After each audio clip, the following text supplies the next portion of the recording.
Hey cats, EDDBUD here, back with some running news for you. Today our stories include one about a running shoe that costs 545 Earth credits, some new colourways of the Aidzero ADIOS PRO 3 are set to launch, an update on ASICS Gel Kayano series, and we'll delve into the World Athletics allowed shoe list update. Let's get to it.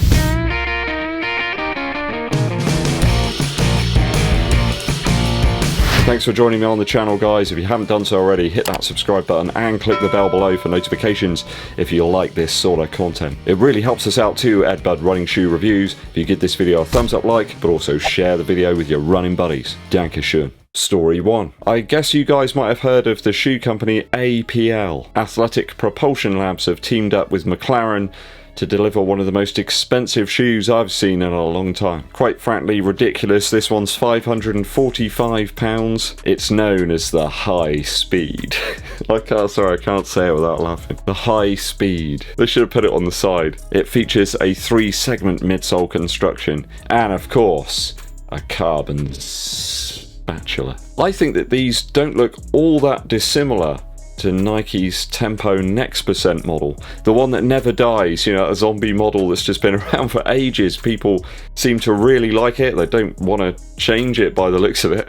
You just get colorway after colorway of it. There's definitely some similarities there in terms of that decoupled heel and mid to forefoot section. We've also got an icy rubber outsole on this APL model. Resembles that of the Air Jordan 11 a little bit, I think. How on earth they think this shoe is worth £545, I do not know. No one's going to pick this up for that, are they? Unless you've got so much money you don't know what to do with it. And let's be frank right now, there are not many people, unless you work for some gas or oil company or something. Yeah, don't get me started on that. There's no real standout design or material elements here that we need to consider. I mean, they can say it's got certain things here and there, special new formats and stuff, but there's not really anything there, is there? It's just another carbon plate cookie cutter shoe. And at 13 ounces, it's about 360 grams, I think. That's for the US 9, I think, sample size. How they can say that this one is, you know, the future of performance, I do not know. This one's a lifestyle shoe if I've ever seen it, and at £545, just no. I'm sure someone will pick it up and test it out for some views, but it ain't gonna be me. Just had a brief respite from recording because Beast's making a racket out there. I have no idea what she's doing. They say, don't they, never work with animals or children. I think they're probably right. Story 2. Adidas always seem to be on point with some of the new colorways they release for their new models. Loads of you as well have been asking if I'm going to test out the Aidzero ADIOS PRO 3 in the near future. Well, the answer is yes, but I think I'm going to hold out for this new colorway that's set to drop. A transparent black, grey and pink version has caught my eye. A simple streamlined look to this shoe, and I really love those grey and pink hits. They add a little extra excitement there to the proceedings. And I don't want a shoe that's going to look exactly like my pair of ADIOS 7. I mean, these shoes look great, but they're really, really close to the current colorway of the ADIOS PRO 3, and I just can't do it. I think this one's set to drop somewhere around the 22nd of August, so I haven't got long to wait. But obviously Adidas are going to keep on pumping out extra colorways. There's also this purple version as well. Or is it mauve? I'm not entirely sure what the hue of this colorway is.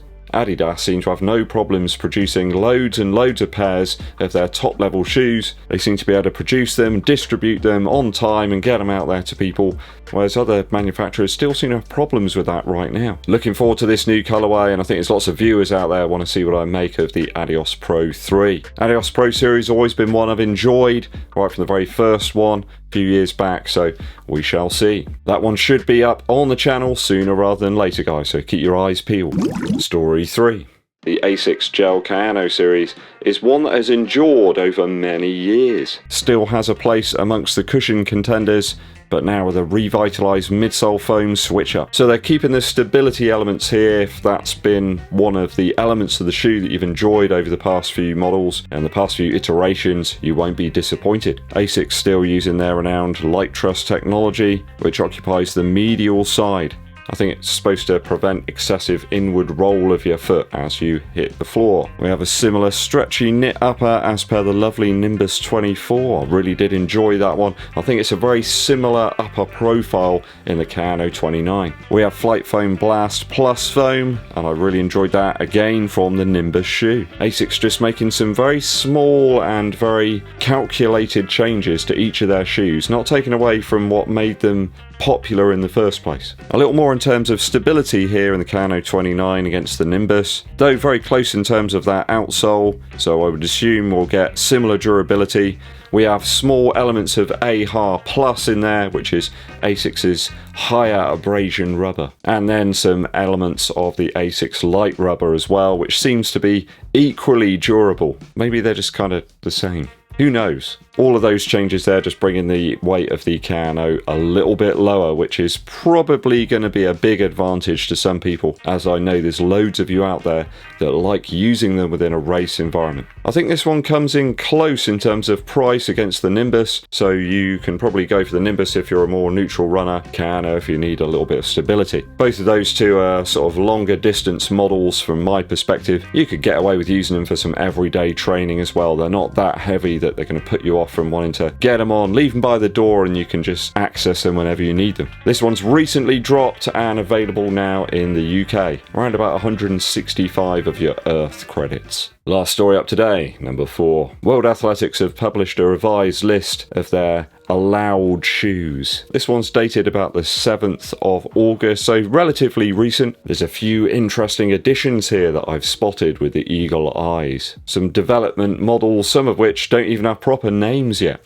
Let's dive in. There's the mysterious Nike Development 2263. I think it's a 6. I've written 6 here. It might be a 0, but, has no clarification as to if it's okay for even road or cross country below 14mm in the heel stack. So interesting. It could be something that's even higher than that. Nike have yet to enter into that territory. They've let Adidas and New Balance start to experiment with shoes that are over 14mm, but it's just a matter of time, surely, isn't it? There's an Under Armour LightSpeed 324, which appears to be a maximally cushioned shoe, perhaps just under 40mm, and of course the soon-to-be released Decathlon KD900X. That appears to be a qualifying marathon race shoe as well. So there's a whole range of options now that just come in under that 40mm golden mark. There's also a New Balance Development Elite 10714.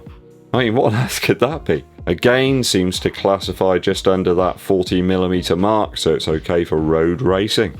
Of course, as non-elite runners, you can wear whatever you want. You could put on a pair of Lightning McQueen Crocs if you wanted to, or a pair of Nike Tailwind 79s and see what you can come up with. What do you reckon some of these shoes are? Do you reckon we've even seen any of them yet? They could be very early prototypes.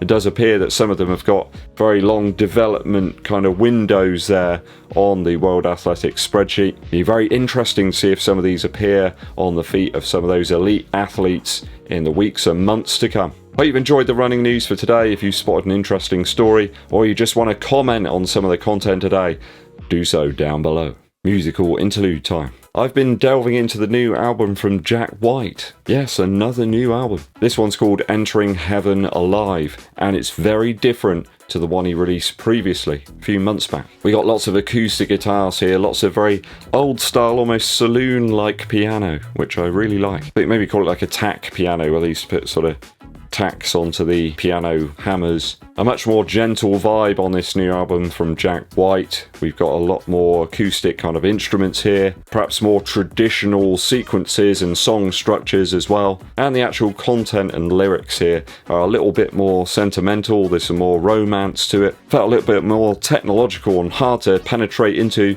on the last album. Not to say I didn't like it. It was really different, really interesting and fresh. This one feels a little bit like a more traditional album that we would expect from that kind of Americana genre. Really interesting to see Jack White painting with so many different brushes here, different styles, different moods as well. Really is refreshing to see. A lot of the time you get a band or an artist and they just constantly knock out the same old thing, and it can get a little bit tedious, especially when you feel that they're kind of forcing that style. If it's natural and free and they're just doing it as it goes, then I think it's very enjoyable. It doesn't ever feel like they're doing something just for the sake of it. They're doing it because they really enjoy it. And you do see it screw people up, don't you, as well? So maybe Jack White's trying to sort of go down this route where he's constantly being creative and not sort of sticking too close to anything in particular. Very enjoyable listen so far. I need to perhaps go and take it on a long run and see how it shapes up. Entering Heaven Alive from Jack White. Thanks for tuning into the running news, people. Always appreciated. If you've yet to do so, hit that subscribe button and click the bell below for notifications. Also, help us spread this video to more of the running community by giving it a thumbs up like and also sharing it with your running buddies. My name's EDDBUD, and I'll be seeing you